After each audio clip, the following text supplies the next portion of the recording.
अथ षष्ठाध्याय श्रीसूत उवाच सौनक आदि मुनिमध्ये सूत कहन्ति जे आनन्दे शुण सकल मुनि जाने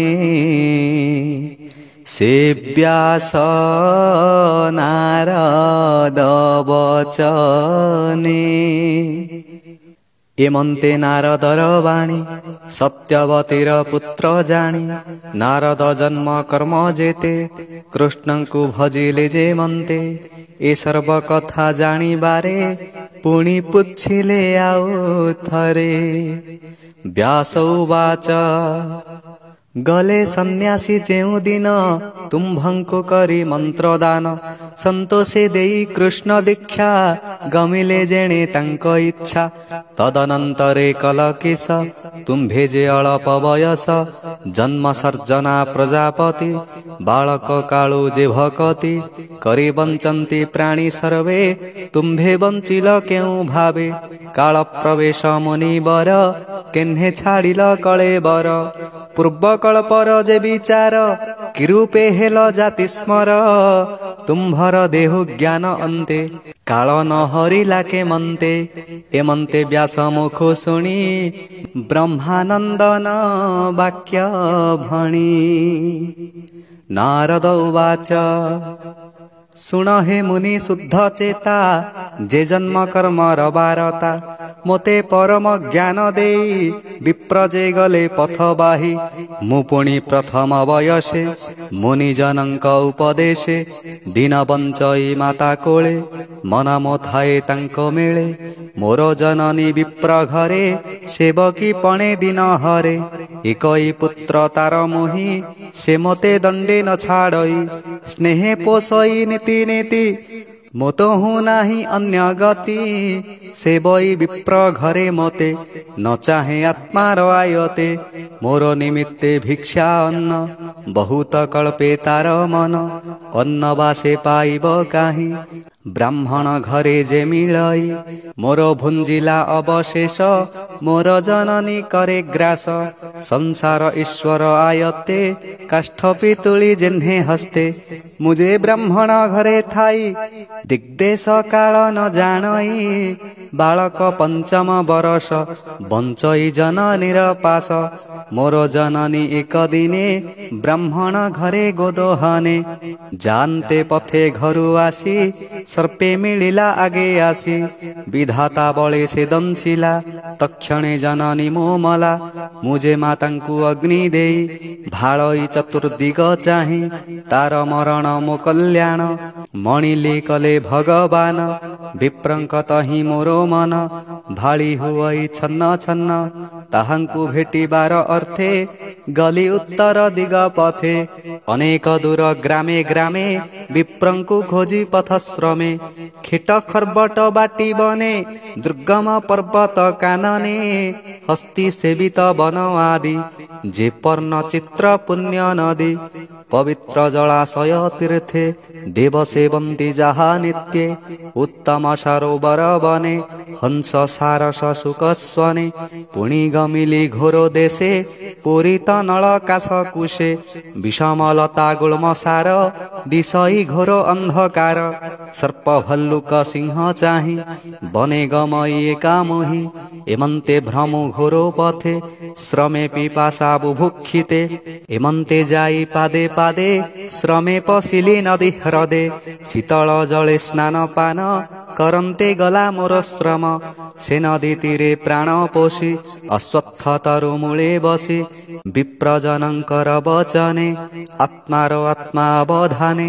कृष्णर पाद पद्म जोगे ध्यान मो करी दृढ़ भावे उत्कंठे गद्गद वचन अश्रु उदके नेत्र पूर्ण अत्यंत प्रेम भर देह उद्गम हेला तनुरुह आनंद सागरे बुड़िली उभय लोक न जानिली तक्षणे परम आनंदे हरि विजय मोर हृदे हृदय की सेवा पटांतर मन वचने अगोचर देखि उठिली तत्क्षणे विकल चित्त करषणे पुणी रहिली दृढ़ चित्ते से रूप देखिबा निमन्ते से हरि हरिले मो मन घोर अंधारे दिव्य ज्ञान बाहुड़ी चाहिली भितरे दिशे आकाश अभ्यंतरे भितरे बाहरे न पाई आकुले कंपई मो देहि एमंते अंतरिक्ष वाणी कर्ण जुगले मोहि शुणी मन वचने अगोचर स्वभावे गभीर सुस्वर प्रसन्न हेला मोरो मन शुणिली आकाश वचन ए जन्मे तू देखिबो काहि मोहर आदि अंत नाही जे जोगी जनंकर चित्त कर्म वासना रे जड़ित जावत शुभाशुभ कर्मे चित्त आकृष्ण मति भ्रमे भेट से पाइबे के मन्ते कर्म आबोरी नाना मते मोर सेवक सेवा काले तुझे बंचिलो साधु मेले तेणु देखिलो मते बळे प्रकाश हृदय कमले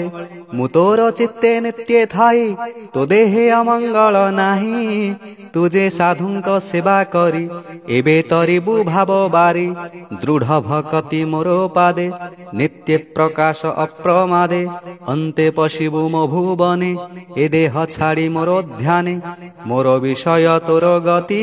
केबे हे न भजु दुर्गति सृष्टि प्रलय बाधा जेते केबे हे न लागई तोते मो अनुग्रह हेउ ज्ञान एमंत आकाश वचन स्वभावे वाणी अंतरिक्षे के ताहा देखिब प्रत्यक्षे स्वभावे रूप नाही जार महामहिमा निर्विकार से वाक्य शुणी चित्त स्थिरे प्रणाम कली तापयरे भावे होइली कृतकृत्य शुण हे सत्यवती सुत से बिनु न जानई अन्य मो सर्वगति भगवान इलाज सर्व परिहरि उच्चे गोविंद नाम धरी अनंत गुण तार जेते चित्ते सुमरी अविरते पृथ्वी करी पर्यटन विगत राग तुष्ट मन एमंते भ्रमी अनुदिन निर्मल होइला मो मन मरण समय नियत काल होइला उपगत संशय स्थिर मोर मने बिजुली जह्ने नील घने दिव्य शरीर मोहि देखी तक्षणे शरीर उपेक्षी आनंदे कृष्ण अनुग्रहे शून्ये गमिली दिव्य देहे कल्पान्ते दिन प्रलय रे ए सृष्टि देखिण उदरे क्षीर जलधि मध्ये स्थित अनंत शयने अनंत पशिली तार अभ्यंतरे निर्लेप निर्मल शरीरे तहु सहस्र जुग गला शयनु अनंत उठिला तक्षणे ब्रह्म रूप धरी भूमि भिआई सृष्टि करी मरीचि आदि सप्तपुत्र ब्रह्मा मनरु हुए जात मुहि होइली तांको मेले संभूत विगतर कोले निश्चल चित्ते दृढ़ व्रते एतिनि लोके भ्रमे नित्ये कृष्णर भावे भ्रमे नीति मोहर अभ्यागत रीति कृष्णर भक्ति भाव भोले मोहि गमई अंतराले देवंक मध्ये मोहि थाई नृत्य करई कृष्ण गाई शुणी संतोष मोरो बाणी वीणा गोटिए देले आणी गंधार रागे विभूषणा श्यामरु नाद तिनि गुणा शुभे मूर्छित नाद वाणी आनंदे कृष्ण नाम गुणी निरते भ्रमई जगते शुण कहिबा उजेते हरिर अभय चरण अशेष तीर्थर कारण से पद कली सुमरण शीघ्रे मो चित्ते नारायण आदित्य तेज प्राये दिशे अज्ञानतम वेगे नाशे ए हरि चरितर गुण भोमुनि सावधाने शुण भव सागरे जेते नरे आरत चित्ते अभ्यंतरे विषय रसे सुजंत्रित केबे हे नुहे शुद्ध चित्त इच्छन्ति भव सिंधु गर्भे से नर केमन्ते तरिबे कृष्णर गुण गाथा घोषी आनंद भावे जेहु रसी हेले तरंती गुण गाई अन्यथा सुख लेश नाही जम नियम जोग पथे जेनर साधे अविरते एमान पाई बसे काहि जेबे गोविंद भाव नाही सुन हे सत्यवती सुत जे पूर्वे मोहर चरित मो जन्म कर्म संगे जेते कहिली तुम्भर अग्रते कहई दास जगन्नाथ प्रथम स्कंधे भागवत। इति श्रीमद्भागवते महापुराणे पारमहंस्यां संहितायां वैयासिक्यां प्रथम स्कंधे व्यास नारद संवादे नाम षष्ठोऽध्यायः।